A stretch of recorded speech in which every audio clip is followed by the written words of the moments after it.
Okay, man. Thank you for taking the time. Yeah, no problem. Thanks for inviting me. How's the body feeling? Yeah, it's getting better. I'm injury free now. Hard 4 months of recovery, but I'm finally back. So I'm very excited to the season ahead. How was it with your shoulder before going into surgery? Was this something that you had troubles with for a long time? No, I've actually never had any serious injuries. Never mind shoulders. I have struggled with my left shoulder last year by the end of the season. But it managed to heal and go away, so it was no surgical requirement needed. But with my right one, it was very unlucky. We were playing against Besiktas in Istanbul, and I landed heavily on my elbow and felt a crack. I knew right away it's something serious because of the pain it brought me. But I managed to finish the game, and I knew if they shoot to my right, it's unlikely I'll be able to throw my hand in it. But luckily there was 2 or 3 very important crosses, and I managed to finish it. We won. However, next day I was pessimistic right away. I knew it was bad. So next morning I woke up and the news took an MRI. The news were quite negative. And was it a complicated injury, or was it pretty straightforward? Because you've been out for some time now. No, it's pretty straightforward. Nothing complicated. My shoulder was dislocated and put back in the game. So the adrenaline got me going. And when we took an MRI, they found that my labrum from 11 to 5 o'clock has been ripped off. And it does require surgical involvement if I want to keep continuing playing on a high level of football. So it was a smart decision to take it, for the sake of my career and for the future. Yeah. Like what goes, the goalkeeping position is, there's only one that can play, and it's very rarely that we get like subbed and stuff like that. It happens during injury, or the goalkeeper that's playing has to, have a bad run of form. But what goes in through your mind when you get injured? Do you think about just getting healthy, or are your mind like racing about all the stuff that happens also with the stuff that comes with an injury? Of course, it's a very psychological process, mental toughness, as you wish. At that time, we had the cup final. That was crucial. I played every single game until the final. I was realizing, wow, I'm not going to participate. It's out of my control. So actually, right after my surgery, I flew to Oslo to support the boys, and it was unpleasant to be on the stands and watch the game because you have no control whatsoever. You can't help them. And that, unfortunately, we lost that final as well, which was very pity. But also some of the European games, big games, I had to miss. That was really painful to take because I worked so hard to help my teammates to accomplish that. But it is what it is. And luckily, it's never a good timing. But in my case, it was a good timing because I ended up missing, I believe, 7 games. And actually, a few of them in the league did not matter because we've already won the league. So, overall, it just makes you stronger. It's an experience that I've never gone through, but I'm grateful for it. It's happened. So, but is there anything special you do during those like tough times to get through it? Like, I'm just wondering, how is your inner dialogue? Do you discuss this, like your like being injured? Do you discuss the adversity with someone, or do you just keep like your inner dialogue and just talk to yourself and just talk yourself through it? It depends, of course. Our partners are there for us, our family, friends. You constantly speaking to yourself about things. And again, when I got injured, I was with the break, for a month. So I had to go to a vacation and kind of switch off from football and what actually happened. And as you know, in Norway, it's a very long preseason. So the preseason was the toughest. Actually, the surgery itself is not the hardest thing, because obviously you're unconscious, you are asleep, so it happens very quickly in your head. But what happens post surgery, how hard you work after that, and you keep on going and trying to, my goal during my surgery, my process of coming back was the Ajax game. Okay, it's 10 weeks away. It's not impossible. It's been done before. Even though the doctors are saying it's around 14 to 16 weeks, I can try to push myself. So I was working towards that. And I believe that gave me like something to look forward to, even though I didn't make it, because in the end of the day, you cannot trick your body. But yeah, it's a constant dialogue and constant self-talk. What important in my case was to set some goals, even though they may not be realistic enough, but just something to look forward to. That's smart. Is it because I think like being injured as a goalkeeper, but as a footballer in general, I think is really tough, and it's not so widely discussed, because you meet up to training and you see the boys, but you don't feel as part of it as you normally are. When they go to practice, you go in the gym. When they travel away, for your instance, like for the cup final, like big European games like Ajax away and stuff like that, I feel it's so tough, to not be able to be with the team and do what you love the most, as you were like dreaming of as a young kid. Yeah, exactly. I went through that pretty much all the time because I wasn't involved in the beginning with the team. Obviously, I was doing no goalkeeping whatsoever, but to be fair to the coaches and everybody, they wanted me to be involved in the possession games and tactical sessions. So I was still able to train with the team without actually doing goalkeeping. I was still learning, so that helped me a lot. And however, in many cases when it's ACLs or ankle injuries or hips, etc., the boys, they're unable to join whatsoever. So I'm very blessed and lucky in that regard. That helped me a lot to also learn new tactics and just being able to be involved with the boys. Because as you said, you feel isolated. Like even when I traveled with the boys to Amsterdam against Ajax, and I'm sitting there thinking, wow, what a stadium that is to be able to play. And, just watching them thinking, wow, like I'd love to play here, I worked so hard, but you can't. And that's the moments where you feel a little bit left out, a little bit.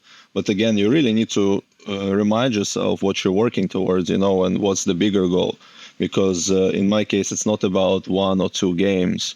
It's about like my shoulder. It's about my life, even post-career, So, yeah, it is tough. I'm not going to lie. But in the end of the day, it makes you stronger.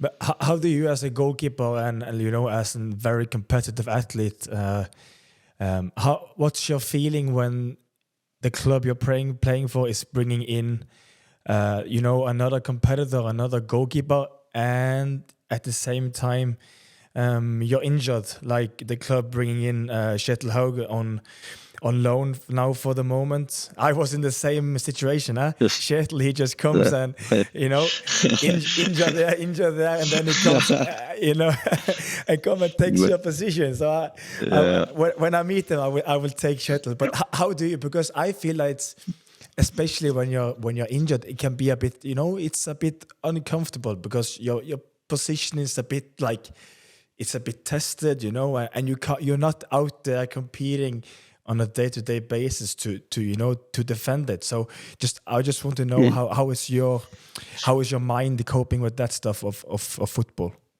Yeah, of course. No, it's tough. Kjetil has been in those 2 situations, in Sarpsborg and in Glimt now. Good for him though. Not everybody gets to play huge games like Ajax and so on. But in our case, it was very, I would say, it was an emergency because, as you know, Julian Faye got injured as well. He was unable to play. And the young boys, with all due respect, they were not ready to step into a 50,000 arena and to perform.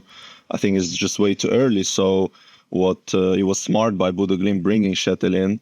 And I think he did well. I think he did well because it's not easy just to pen into the team on a week or 2 notice and just learn how to play and, settle in like he did. So yeah, of course, you do feel challenged, but it's part of the game. I like it. I like the competition part because sometimes when it's not there, it's easier to go into comfort zone, and that's I've been in the comfort zone and it's very bad. It's very hard to get out of it. It could be also too late. So yeah, I like it, and in our case, we had to bring someone. So it's no problem. I like that because as I was reading up a little bit, of course, I knew you from before, but I was just reading up a little bit on your history. And when you came to Bodø Glimt initially, correct me if I'm wrong, then you were brought in as maybe a second to Joshua Smith's. It wasn't exactly like that. I actually came in 2019 as a backup for Ricardo Friedrich. Yes. Yes, and he plays now for Malmö in Sweden. And then the next season, they brought Joshua Smith, and that's when the competition really began. So yeah, and Josh started the season. So yeah, that's how it went. Yeah, because I think that shows a little bit also about your competing mentality. That's okay. As you said, also you're really up for a fight. So have you always been like that as a person that you don't shy away from competition and fighting for something? Yeah, in a way, you need to understand your role when you're backup. Okay, you're a backup. It's fine. Especially when you're young and you're growing up and you understand maybe it's a little bit early or the first choice is just way ahead, then you have to take a different approach, in my opinion. You have to learn and wait for your chance to come. But in 2020, when Joshua came, I knew, and I actually started the season. I played first 3 games and then without any reason whatsoever, I've been subbed. And for 10 games, I was watching my team from the bench, and that really hurt, I remember. And in those situations, you could easily go into a negative mode, start blaming everything and really go downhill, wanting to leave.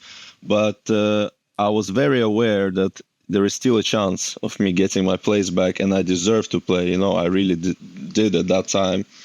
And my mentality changed completely. I was like, okay, what can I do better? What can I do now?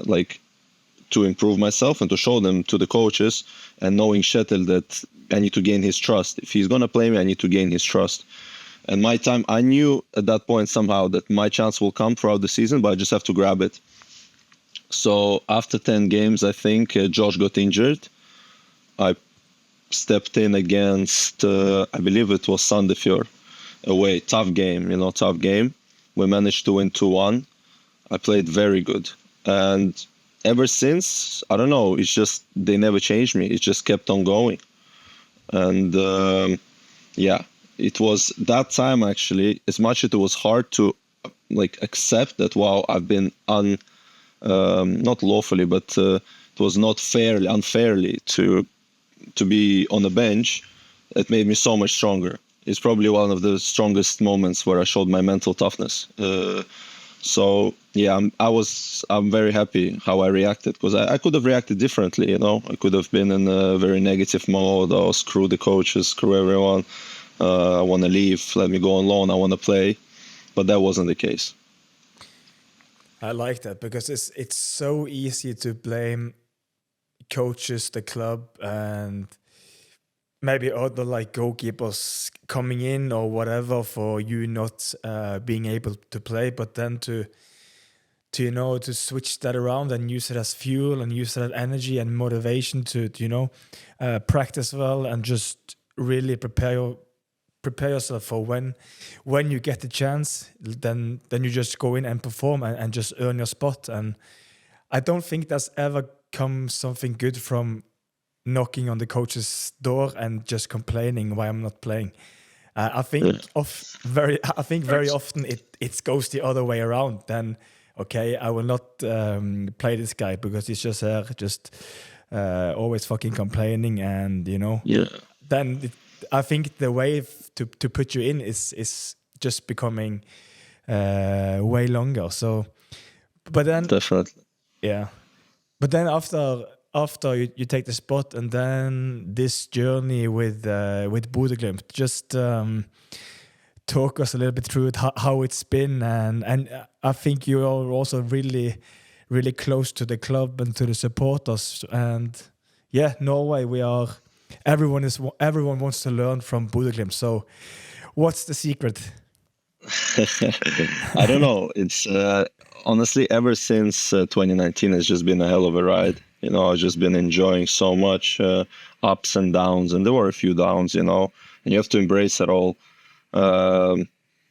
It's first and foremost is the Kjetil Knutsen mentality, what he brought to the team, his way of playing. I believe also their level of knowledge and understanding the game, and the scouting, who they bring, how they bring. And it felt like, many players were at the same time not hitting their peak, but in a very good form, understanding crystal clear what requires from them. And ever since, we've just been taking steps under steps, and the coaches, they always underline that development is key in our DNA. We have to always progress, and especially those European games, you learn a lot from them. You learn a lot. I didn't expect us to go that high, if I'm honest with you. Yes, we've won the league 3 times, but I didn't expect us to be, almost being in Champions League and almost going to semi-finals of Conference League. I didn't expect us, with all due respect. But once you're there, your confidence goes through the roof. When you play against big stars and you realize, I think my first big game was against AC Milan at San Siro. And we lost there 3-2, but we played amazing. We played really, really good. And when you're there and you see Donnarumma, you see Theo Hernandez, Hakan Çalhanoğlu, Calabria, all those big players, Sandro Tonali, all of them, you realize they're just as human as you are, And actually, in Donnarumma's case, I'm looking at him and I was like, wow, he is amazing on the line. He is a really good shot stopper. But Jesus Christ, I'm better with him with my feet. And I'm actually better than him in the air, collecting crosses. And when you realize that, you're like, whoa, you know what? He's not that far. He's world class, but I'm also good. I'm not bad. So that gives you a huge confidence boost. How is Kjetil as a coach? Because I actually had him. I was when I was really young. It's a long time ago. When I was 18, 19, I was with Brann on this youth cup called Jet Cup, and he was the coach then, actually. But that's a long time ago. But how is he? Is he as a coach? Is he extremely strict? Is it a lot of discipline? How is the week of training during a season? Just give us some insight. No, we trained very, very hard. He's very demanding. I wouldn't say he's strict, but he's very demanding. The level should not drop, and he will expect you to keep the same level and to develop. And I think for players who come into Glimt, my main advice is try to understand what he wants from you. Try to understand what he requires from, if you're a winger or you're center back or you're interloper, doesn't matter. And then try to gain his trust, because I think at the end of the day it comes down to trust. Can the coach really trust you? Can he rely on you? So in that case, also, now we have Gaute, the assistant manager, and Osman Bjorken also. And it's a lot of information, how we're going to play. So it's basically always learning. I feel like we're always learning, regardless of what game, always analyzing and trying to adapt on a modern way of playing football. And that's what Gaute actually brought, in my opinion. A few insights of how we build up and defensively how we're going to work. So it's all about ideas, and Kjetil's way is really close to me. I understand it quite well. And one thing for sure is a top coach. How is this, Bodø Glimt, they are bringing all these Tromsø guys to the club. How is this like a talking point in the dressing room? Is it made fun of, or Tell me, how is it? Yeah, yeah, a little bit, a little bit. No, even our physio worked for Tromsø, you know what I mean? Like, Yeah. so it's, so you're like looking around the shoulder, oh my God, who is next? Yeah. Who is next? So, no, but I understand they might be getting tired of it or being frustrated. And with all due respect, Bodø Glimt is just on another level right now. And who would say no to this club right now is very tough to say no. When you play those games, and the recognition you get by playing for Bodø Glimt abroad gives you a much higher chance to going to a bigger club, for instance. So I think it's just a compliment and compliment to Tromsø, how many players they've actually developed, you know, how good they are when it comes to growing players and educating them. So, you know, now we brought August. I think is a great addition. We have Justin, Basi, Runar, so there's a few of them. And yeah, it's good for everybody, in my opinion. It's good for Norway as well, in a bigger picture. But yeah, it's getting a bit too much, I agree. What's for sure is that you will be a really tough team to beat this year as well. It will be really, really tough. We've had a couple of tough games against you, so yeah, it will not be easier in the seasons going forward. Just going back to you know, this journey with Bodø Glimt, like one thing is like getting the first trophy, you know, as a club and as a team, you know, together, because doing well for some time, you know, for 20 games, that's all good and well, but you know, to clinch the first title and take that step, you know.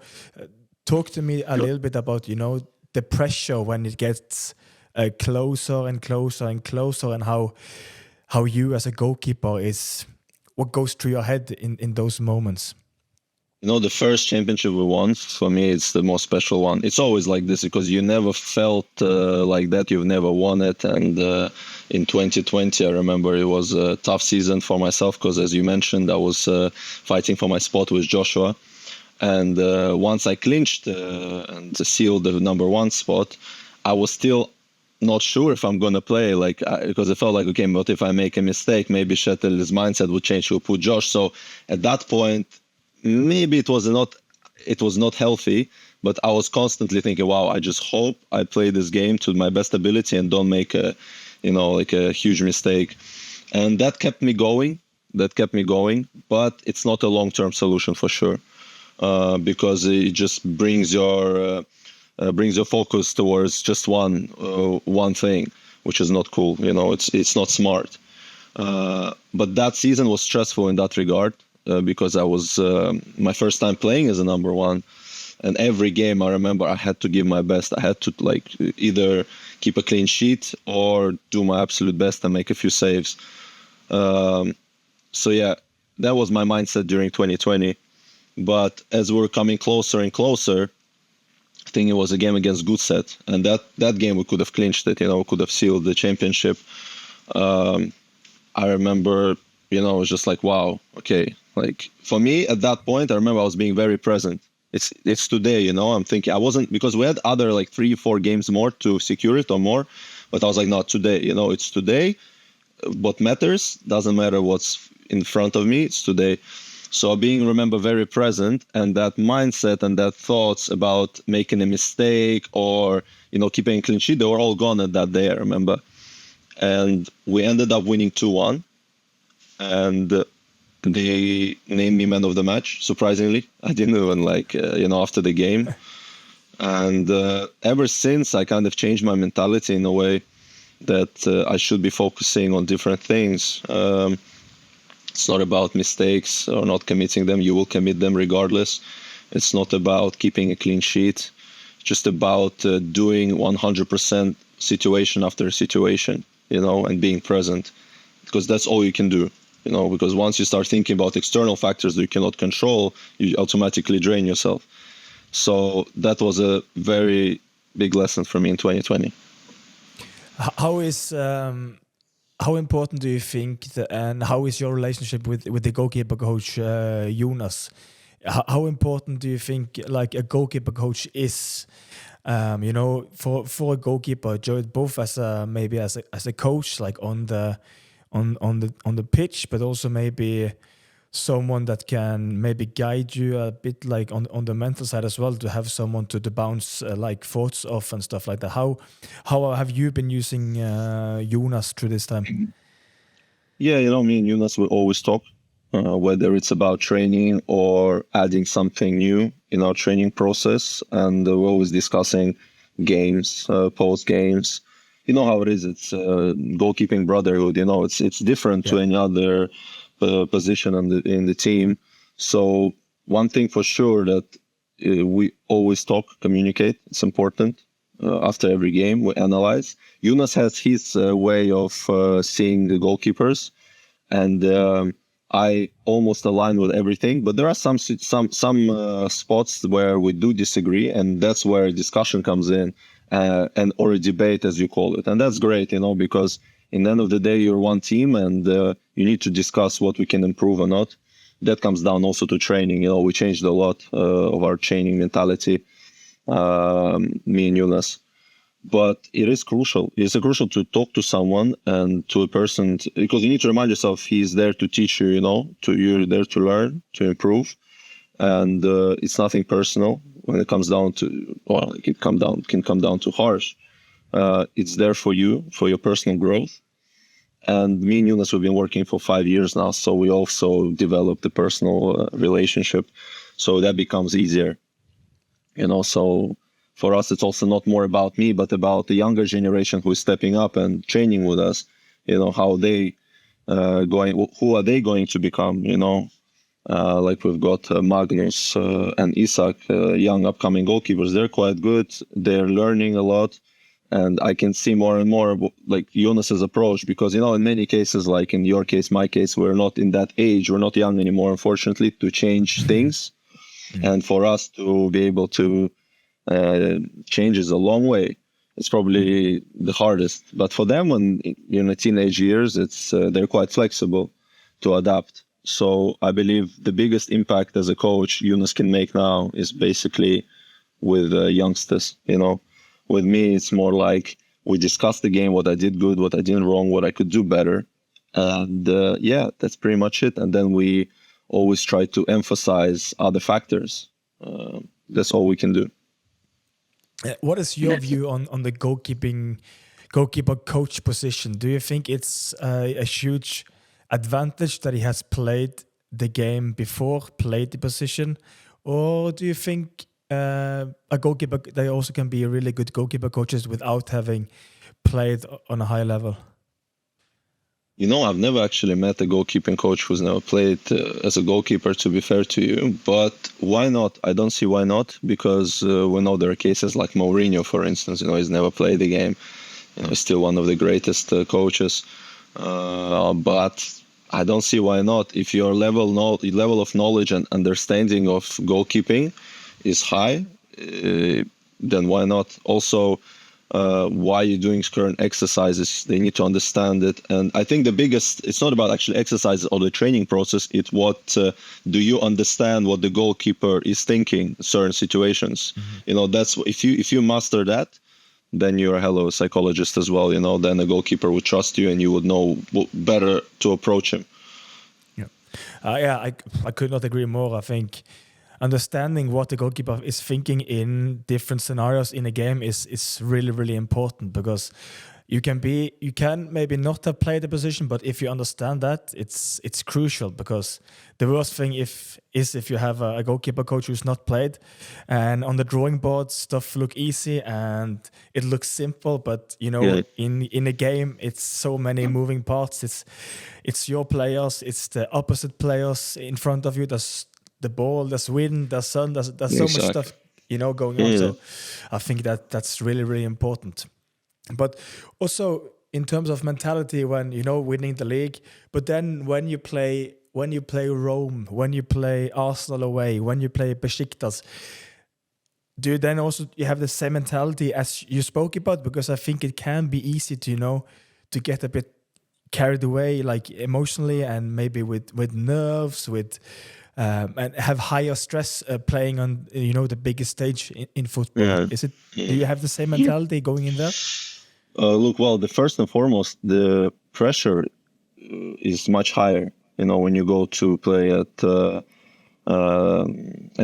Olimpico and there is 80,000 people. I remember when we lost to them in the quarterfinal, it was such a hostile environment. I've never been in such a hostile environment before, where you cannot hear or speak or communicate, and it's so much anger and hate towards you.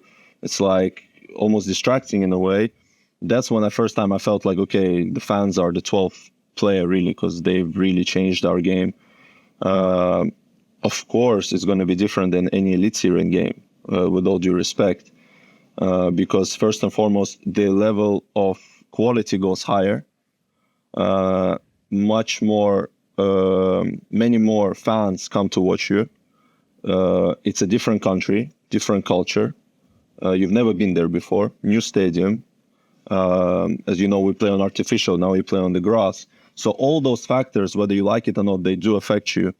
And the main thing is to approach it like you always do. You shouldn't change whatsoever. Like, for instance, there is definitely a difference. For instance, in 2021 season, 2022, when we finished second, I remember some games in the eliteserien, I was just burnt out. Like we play against, was it PSV away? Amazing game. We drew 1-1, and then next game we're going to Tromsø, and it's a derby, huge for Norway, for the northern Norway. And I remember being there, and I'm like, wow, man, I'm burnt out. Like after PSV coming here, not just I'm a bit exhausted, like mentally, but like I don't feel the pressure. Where is it? Give it to me. Like I was actually seeking for it. And then we lost 3-2. It's like, and I guess I wasn't the only one feeling that way, which is normal. It's human. And coming back to your question, there is definitely a difference, whether we like it or not. But the main thing is to have the same approach. Do not treat one game like this or the other game like that. Always the same, because that also shows consistency. Do you do any mental prep before games, or do you work with a sports psychologist, mental performance coach, or are you not doing it at all, or maybe just doing it on your own?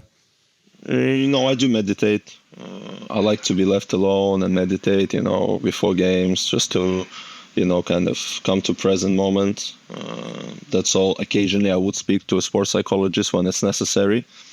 I used to a lot more now. I feel like now I'm more experienced, and when there is a situation that I would like to talk to someone about, I will definitely speak. It's important. Sports psychologists really have helped me in my past, going through many difficult situations.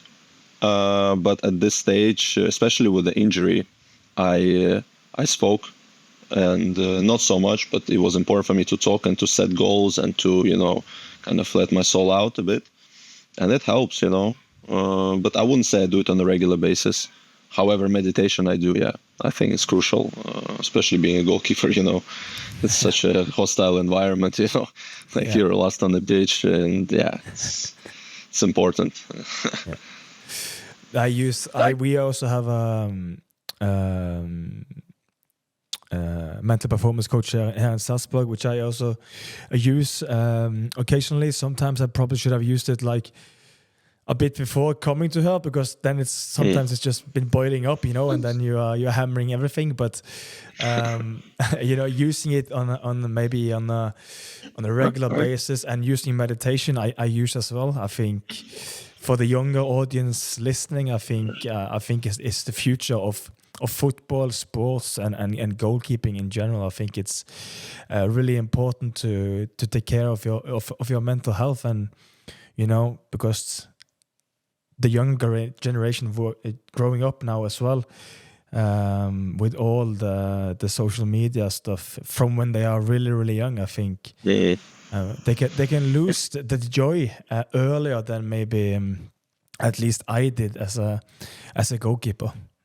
No, definitely. It's so much harder for them, I feel like, because as you said, there's social media, there's so much information going through, and we grew up differently, that's for sure. Yeah. How was it from a young age? Tell us a little bit about your story and your way to become a professional. How was your journey from a young age? Well, I started playing in Moscow, just in school. I was never a goalkeeper, just playing out. And in school, I felt like, wow, I'm really good at it. And I asked my dad, like, listen, I want to learn more. Like, I want to be even better.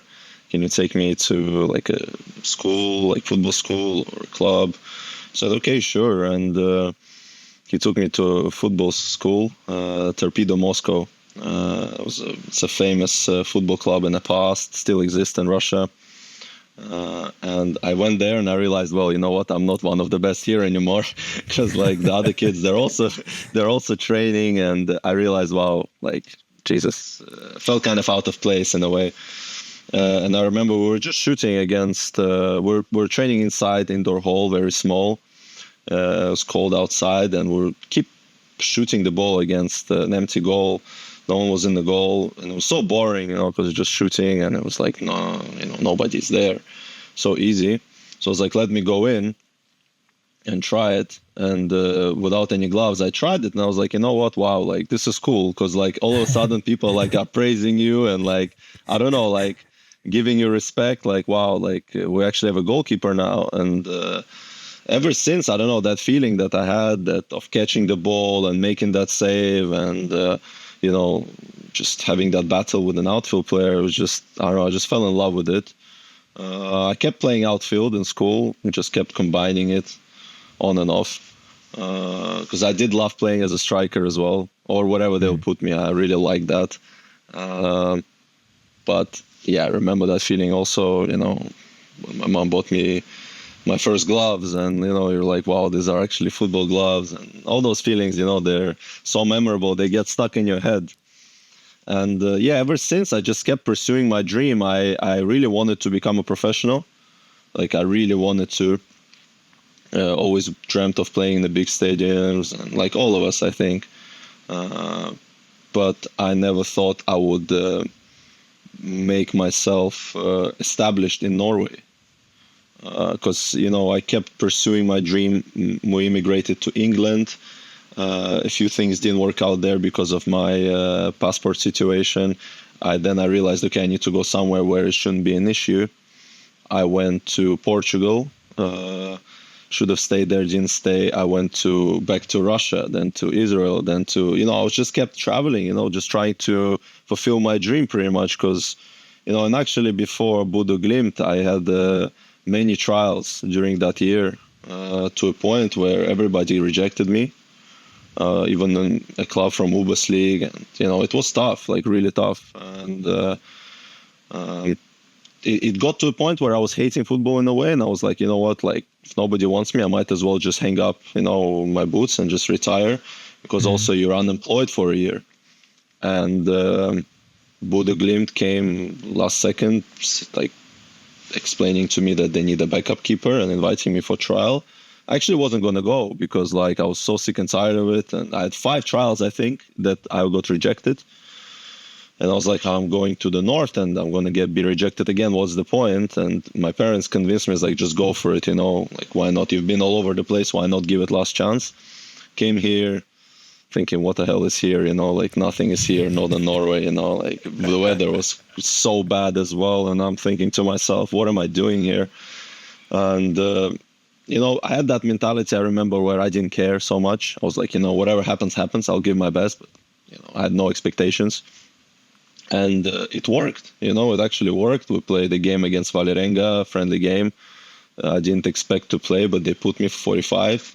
I didn't concede. I played well. But even after that, I did so well. I was, in my head, I was like, it's going to be a no. So I was flying home with no intention of coming back. I was like, I'll just continue living my life. And then they called me and said, we invite you to sign for us. And that was kind of like a game changer. I was like, wow, like this is cool. And ever since, I've just been here, and I've been just so blessed and grateful. And I always remind myself about those times, because there was really tough times. when you go to clubs that are a level below, or are not even as good as Bodø Glimt, and like at that time in 19, and they are saying, sorry, you're not good enough, or we don't see you as a number one, etc., etc. So coming back actually to that question you asked me about Joshua, that was the turning point in my career. Was like, you know what, it's either now or never. Like, okay, this is happening to me again, I have to grab it. Like, I have to. So I'm glad I did. And yeah, it was a journey, definitely a journey. What made you keep going, as a young boy as well, moving there, moving here, being rejected, not feeling that you get maybe what you deserved? What like made you keep going? Was it support from home? Did you have like a huge inner belief? What made you keep going in, at the same time having all these rejections? Literally just because I love football. I just love it so much. I always wanted to become a keeper. I always wanted to play professionally, and always in the back of my head, I felt like I belong here. This is what I'm good at. I need to play. I need to be, even not to play, but to be involved with the team. And that kept me going, man, like through thick and thin. And there was very tough moments, where, as I mentioned, I almost like retired. It was tough looking back at it, because I'm glad I didn't. Because ever since so much joy was brought to me, it felt like like a blessing in a way. But it is tough. It forges you to a better person, and you grow up, you mature, because life is not only roses. It's tough out there. You'll be rejected, and that is fine. But somewhere you will be accepted, and you will be appreciated, like I have been in Bodø Glimt. I think it's huge what you're saying right now, because there's so many that is thinking that they are 14, 15, they should have a pro contract, they should play for this and that team. Yeah. And someone are so worried if they are 14 or 15 and they haven't got a contract, or they are not been brought into an academy, that they can just give up on their dream and not pursue it. But I think that's also the pressure and that social media has brought, that they see all the other young kids, young goalkeepers, young footballers. They are there, but they don't remember that those are maybe some of the outliers as well that have gotten that chance at an early age. But you can play. I think Linus Ullmark, I think the NHL hockey goalkeeper. I don't think I'm not sure if he played as a goalie in ice hockey before he was 15. So yeah. So I think people at home, to the people listening, that they have to remember that it's possible to, if you have a lot of belief, if you have grit, if you have determination, you can make your dream come true. And if you don't have a pro contract when you're 15, still, it's possible. We see you here sitting here, that you made it. Yeah, definitely. Look, if I made it, anybody else can make it, honestly, because my case was very difficult. And again, I think there's always timing. And when the time comes, either you grab it, or it has to be a right timing as well, because there are many goalkeepers that actually hit their peak very late. And that's fine. Same with players. You don't necessarily need to be, 18-year-old and would have to be playing. There are cases like this, of course, but they're so rare. There are minimum amount of them. There's always a time and place for you. And there are many world-class players that start playing late. Or for instance, Tom Brady. Watching this documentary about him, like, come on, like, the guy was not recognized, was a 400 pick in the NFL, yet he's become one of the greatest quarterbacks of all time. So, like, we just, like, for the new generation, I understand they're trying in the social media and the times where everything is going so fast, they're really chasing it all the time. But in my opinion, you should just to calm down, and like relax and stay humble, because first of all, nothing will be given. You have to earn it. But second of all, there's always timing for it. It will always come. So Rolig. Rolig, rolig. Rolig. Rolig. But did you have, as a young goalkeeper, did you have like specific goalkeeper coaching from a young age, or did you receive that when you were maybe a young adult? Actually, first 2-3 years, I think we had no goalkeeping coach, and our club actually hired a coach who was training us all the years. Whether it was year 91 or 90, I'm 95, 90 to up to 98, I think. It was the youngest back then.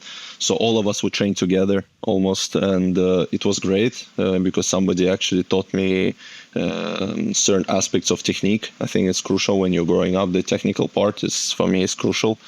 It's the base layer. But then as I went to other places, other countries, other clubs, you could see how the philosophy is changing as well as whether you go to England or to Portugal. It's such a big difference, on Norway as well. And bit by bit, you learn everything, like small pieces and different parts of it from each one of them, which is also cool. Because if you recognize what's actually good in those certain situations or certain exercises, you take it with you and you move on. I think that helped me a lot, because I'm flexible in terms of technical abilities. What do you do to, outside of football? I think, when we are at training, at games, it's really important to be switched on and be really present. What do you do in your spare time when you're not training and when you don't have games? What do you do to switch off, and what do you have besides football to take your mind off it? Honestly, we've been so busy for the past 4 years, so every day off we get is it's like gold. You really have to make the most of it, because you're always playing every 3-4 days, and it's a good thing about it because, again, I love football, I love competing, but at the same time we're also human. As you said, we need to switch off. It's so important. You get sometimes very overwhelmed by it, and also our partners, families, who are waiting for us, you almost never see them, so you're sacrificing most of the time. And for me, like, my ideal day off would look like, I don't know, either I'm out and about where nobody also, in Bodø is not a lot of privacy either. But either I'm, I don't know, just somewhere where I can have my private life and just chill, either it's a restaurant or, something social, cinema, movie, something, but something absolutely nothing to do with sports. That's for me is ideal, or even at home. But as long as you're switched off, it's perfect. Yeah. Because there's so many, especially from the, again, younger people reaching out to me. They all of them is asking what they can do, how much they should practice, what they should do in the gym, how much they should do goalkeeper training, how much they should do on their own. But and I think it's important that they also learn that sometimes taking a step back, taking it easy, both for your mind and for your body, can increase your development. So definitely, yeah. Allowing headspace for other stuff, I think, is just healthy. So for this season, how do you see it? The competition in the goalkeeping spot, but also you and Molde, so who is probably the favorites for the title. How do you see the challenges of this season, the 2024 season coming up? Yeah, no, look, I'm excited. I'm very excited because obviously we have an opportunity to go to Champions League as well. And that's always cool, when you realize how close you can get there, and there is a path for you there. Looking at the team and what players around you, and you realizing, wow, we actually have a big chance. You get excited, and motivated. Regarding the season, it's also going to be a tough one. Obviously, there is Brann. Viking. Also, you never know what Rosenborg might bring to you with their new coach philosophy. But us and Molde we actually have a friendly game tomorrow. And as you said, Molde is a top team, in my opinion. I really like their mentality. So it will be exciting. It will be tough, like always. I can't wait really because it's such a long preseason, and I've been out. I just want it to begin already. So and hopefully we play against each other as well, against Salzburg. Yeah, it will be a really, really good season. It's there's so many good teams, the ones you mentioned now. So I think like the competition in the league is really good, and I think I dare to say that we are maybe the best league in Scandinavia at the moment. Maybe pretty close with Denmark, but I think definitely we are better than Allsvenskan. So. And hopefully we can also get, a team into the Champions League. You guys have been so close the past season, so it would be amazing. Yeah, it's good for everyone, and not Molde. Obviously, we've been knocked out by Ajax, but that they've managed to go through the next round and give more points to the Norwegian League. It's just best for everyone, because you never know. Maybe next year, I don't know, Salzburg can win it, and then, you guys are going to be in the second or third qualifying round, almost securing the European competition, and you never know. And I'm glad they scored some points. Yeah. How is your relationship to the gym and goalkeeping? Because how often are you in the gym doing like strength specific work? Is it once, twice, nothing? How are you working there? Yeah, it depends on the schedule, obviously. If we have 2 games or 3 games a week, which is very hectic, very busy, I almost not go there. Almost. It depends, maybe the day after the game, or if the physios or the performance coach wants me to go straight after the game. For instance, I could do it, but obviously it's going to be more of a velocity training, not strength.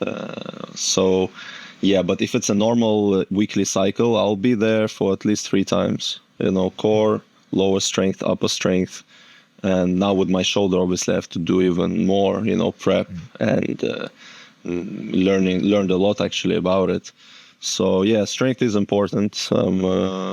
It's crucial for us, but at the same time, do not overwork, Yeah. How is it then, like for the team? Do you have a lot of strength sessions together with the team, or is this more individual based in Bodø Glimt? How do you guys train there? The goalkeepers, no, I've got my own program.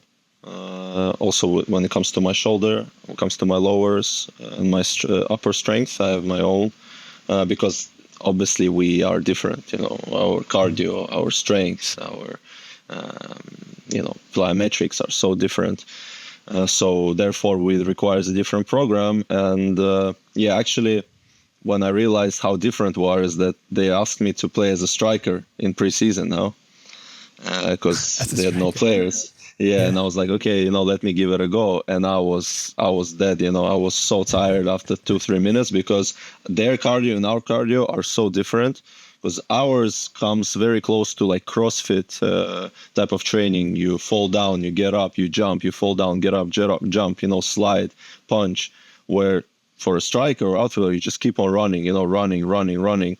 And that comes down to how different we are. And it's normal to have a different kind of approach to training as well. Yeah, for sure. Nikita, good. It's been an hour picking your brains. It's been it's been really, really good. Me for one, I get to have great conversations with other people it's playing in my position. That's good. But I also likewise. For me as well. I get to learn something from everyone. So it's a win-win. I'm very grateful for you coming on, and I look forward to playing you guys this season. So likewise, man. Thank you for inviting me. It was a pleasure, and what you're doing is great. I already told you. It's so nice for the young generation to watch, learn, and if they can learn something from us, it's beautiful. That's what we're here for. Perfect. Thank you. Perfect, my man.